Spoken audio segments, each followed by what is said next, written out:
Assalamualaikum warahmatullahi wabarakatuh. Hello everyone, my name is Dinara Safina and I'm from 3A class.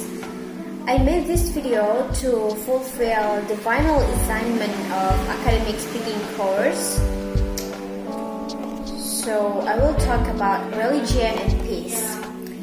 Religion is an organized approach to human spirituality which usually encompasses a set of narratives, symbols, beliefs, and practices, often with a supernatural or transcendent quality, that give meaning to the practitioner's experiences of human beings as a collectivity in all parts of the world.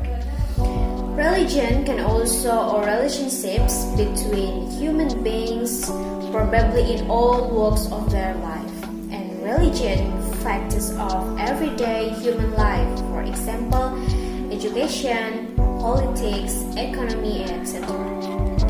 Every society has religious beliefs, rites, and organizations.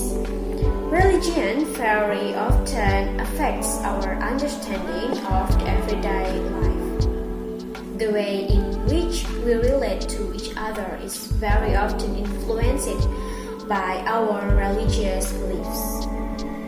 Religions are also related to politics and to economic activities like production, distribution, and consumption. Religion can unite human beings together, but also sow hatred among them. Religion may produce differing impacts in different places. One end of the globe, it serves to justify oppression and unequal distribution of resources. The same religion you may find serves as a reason to resist and struggle against oppression at the other end of the globe. If religious beliefs are the same, then how do we explain why people react differently in different parts of the world? All religions teach love and universal brotherhood. It is precisely these sets of questions and the like which sociologists study. In a book on religion, Society and the Individual, Younger wrote that religion is a social phenomenon because it is woven into the fabric of social life. Whether a believer or non-believer, a sociologist is supposed to observe without bias the way in which people experience religion. Maybe a sociologist is curious to understand the different ways in which the rich, the poor, experience religion.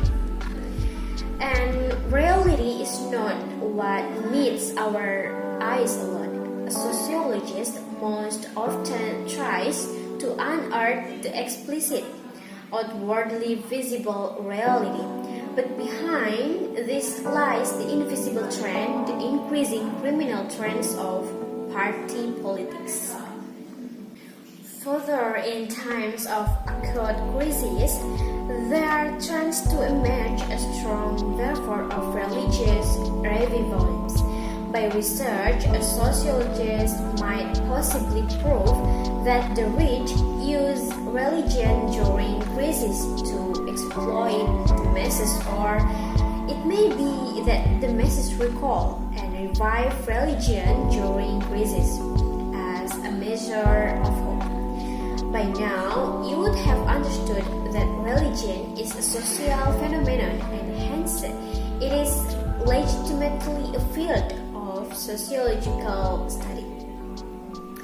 And sociology of religion attempt to understand the relationship between religion and society. Religion and society have positive as well as negative effects on each other. Apart from this, sociologists also study the relationship between religion and various other social institutions like education, government, and economy.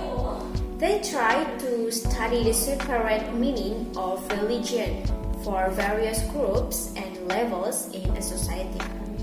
This is certainly different from what is of concern to a philosopher of religion and theologians. Hence, ladies and gentlemen, motivated by religious goals of seeking peace, religious leaders and faith-based NGOs have frequently played prominent roles as mediators or other forms of intervention in conflict scenarios.